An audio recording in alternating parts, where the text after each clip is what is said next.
Well, good morning, YouTube. Today we're going to try and fix the F1 system on our Ferrari F430. So are you recording all of the nefarious activities? If you're new to the channel, my name is Dan, and this is one of our F430s, which is for sale through our dealership, NG Supercars. And we've been having a persistent, annoying problem that we've replaced a lot of parts and it still hasn't fixed, which is we're getting a very occasional F1 light, and it causes the car to not shift correctly. Sometimes it goes into neutral, weird things like that. So we hope we finally might have a solution for it. And it might be a combination of the things that we've done to it that actually make it work correctly. So I don't know that necessarily you could just say this is the solution, but we think we have a solution to help alleviate some of the problems that happen on these F1 cars. So we're gonna go through that today, and we're also gonna show you how to simulate the F1 failure. So I finally got a repeatable way to do it, because unfortunately it's been kind of a mysterious thing that would sometimes come and go and was not consistent. So we're gonna go out and drive it and get it to actually have the F1 system fail, and I'm gonna show you that. But real quick, please support us. We could use the support. We do lots of DIY work on these cars. We need people to like, share, and subscribe. That does help this channel grow. We appreciate it tremendously when you guys do that. And also you can buy parts and services for your Ferraris and other supercars through our website, normalguysupercar.com. Use the code NGS10. Hooks you up with 10% off most of the things we sell. So thank you, all of you that have been helping us out. We do appreciate that. And okay, let's take a look at this thing and I'll show you what's going on. All right, so first things first, let's take it out for a drive and show you how to simulate this problem. And actually, I'm gonna say this is a good thing to do now. On any of these cars that you're buying, you should do this procedure. So let's go out on the road and get it to fail. All right, YouTube, we're in our F430 that is having the F1 issue. So we've already replaced the accumulator and the F1 pump. We've done a bleed on the F1 system. We've done all this stuff, and it's still having very occasional F1 issues. So I found a way to make it repeatable, so we're gonna go do that right now. So first of all, in the lower right-hand corner, this is where the F1 light's gonna show up. So when I start the car, you'll see it. It's a weird little red light. So here we go. See that light right there next to brake? That was it. So we're looking to see that light come on. So let's get it fired up. Here's what I found works to get this thing to actually give us the red light every time. Is we're gonna go about 60 miles an hour and then jam on the brakes. And we're not gonna downshift, we're gonna let the computer downshift. So that seems to be the thing that happens, is when it's at low RPM and the computer's doing rapid downshifts automatically, that's when I seem to get the F1 light. And also right now it seems to be popping into neutral. So that's the symptoms we're gonna see. Is we should get the little F1 light down here, and we should get the gear indicator popping into neutral, okay? So we may have to do this a few times. It's not 100%. It seems to do it about 25% of the time. Again, I think our system's in actually pretty good shape, so it's not terrible. Okay, we're in sixth gear, 60 miles an hour. Better make sure no one's behind us. All right, ready? We're gonna jam on the brakes. Here we go, 3, 2, 1. There it is, see? There it goes, neutral. And there, it's gone.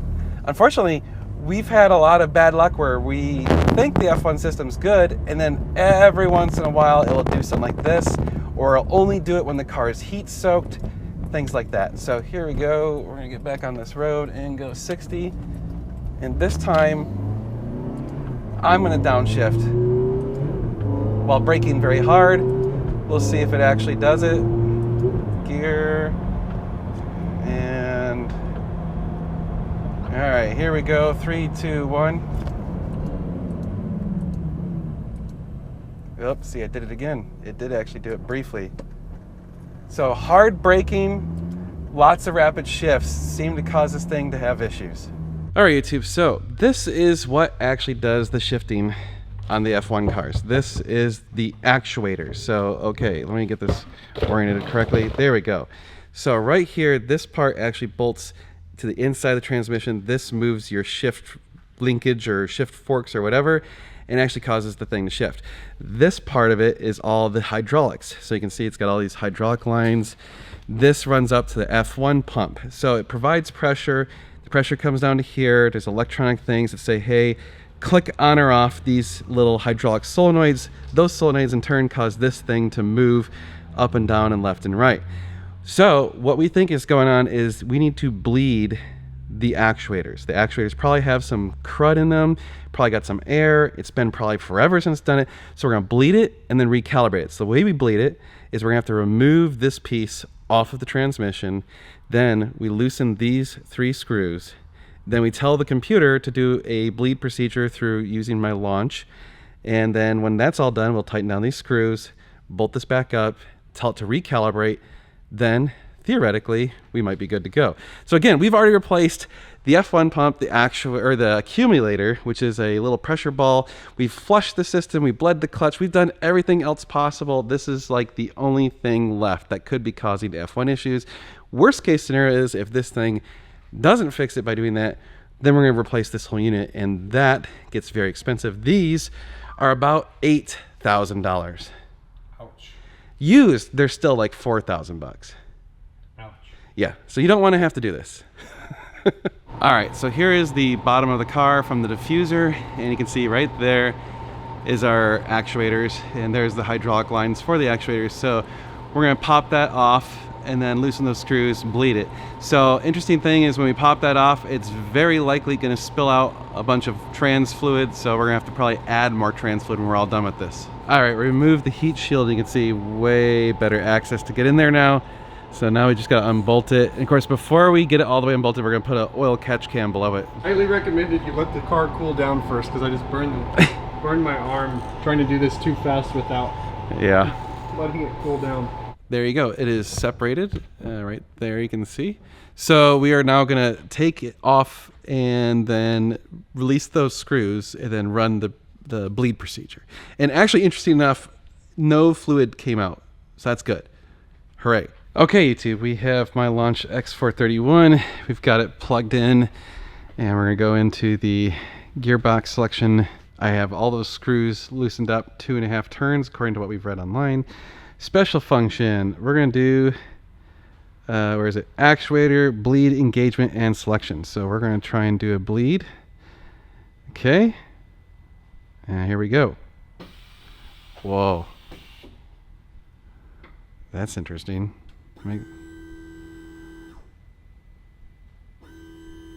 Huh.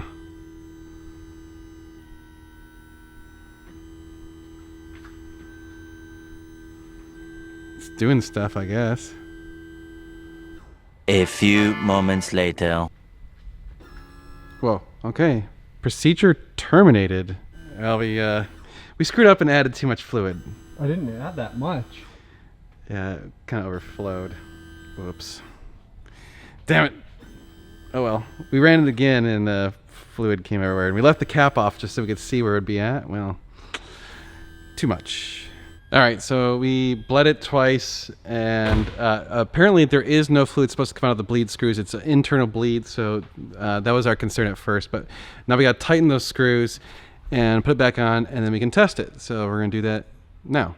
All right, YouTube, we got the right stuff gasket maker. So we got to reseal that sucker back up there before we go calibrate it, and then after we calibrate, we can test drive it. All right, YouTube, we got it bolted back up. We are now going to do a actuator and clutch relearn on this. So we're going into my Launch X431, F430. We're going to select the gearbox, go into special functions, and we're going to do actuators calibration. Here we go. Calibrate. Procedure completed. That was ridiculously quick. Okay, and then we should also do the, I guess it would be self-learn. Here we go. Cool, making cool noises. Got some Italian gremlin in there shifting the gears. Right?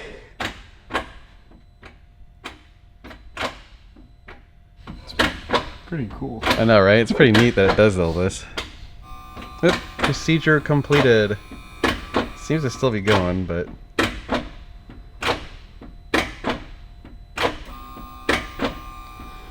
Okay, bro. You gonna finish up someday now?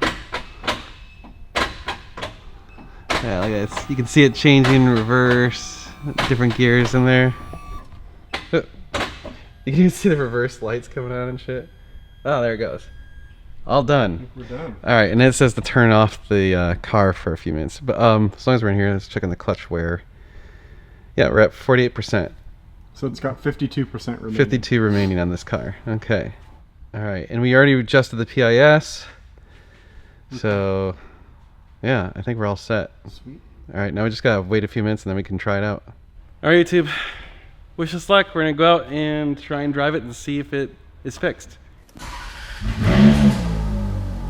Still at least get a 5th gear down to 0. Too slow to go to 6th, but okay, here we go. Nope, no failures.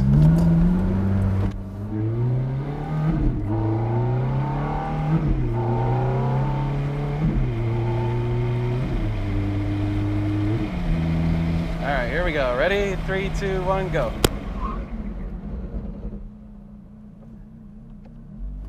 Dude, Is it fixed? it's fixed. It's fixed. We gotta do it again just to make sure. Nothing, dude. It shifted down to 1. Holy shit. All right, we'll do it once more. Here we go. Ready? 3, 2, 1, go.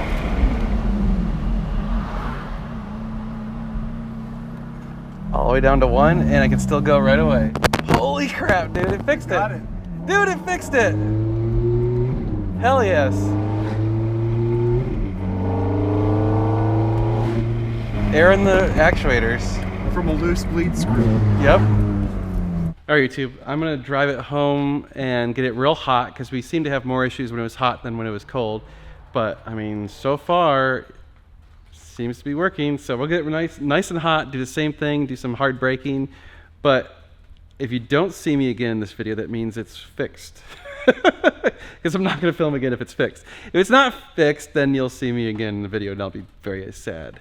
All right, YouTube, that's gonna do it for this video. So hopefully you learn a little bit. And for those of you that have been having issues with your F1 system on a 430, that looks like it might be the way to fix it. It probably would work also on a 360, although we plugged in our Launch X431 into the 360 because we were gonna go adjust the PIS settings, and our Launch won't talk to the 360. So I'm not sure if a Launch X431, or at least the version I have, won't talk to the older Ferrari. So I might have to get a different computer in order to do that, which sucks. But for 430s, yes, the X431 seems to work fine.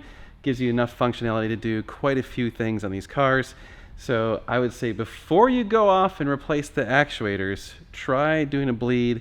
And it looks like the bleed procedure is pretty easy. I mean, you can do it in a couple hours, and all you really need is some gasket maker and some basic tools, pull off the rear diffuser. That's it. So easy peasy. Again, we're gonna go drive it some more, but assume it's fixed if you haven't heard from me before the end of this video. That's to do it. You guys are amazing. Thank you so much for watching. Please like, share, and subscribe. And of course, hit the notification bell. And please go visit normalguysupercar.com. Buy your parts and services for your supercars through our website. We love it when you guys can help support us. It does genuinely help us out. And of course, if you're interested in the cars that we have for sale, check out NG Supercars. Send us an email, sales@ngsupercars.com, and we will make a deal. All right, that's it for this video. You guys are amazing. Thank you so much for watching. We're going to be doing a lot of cool car stuff. You're going to want to stay tuned. It's going to be sweet.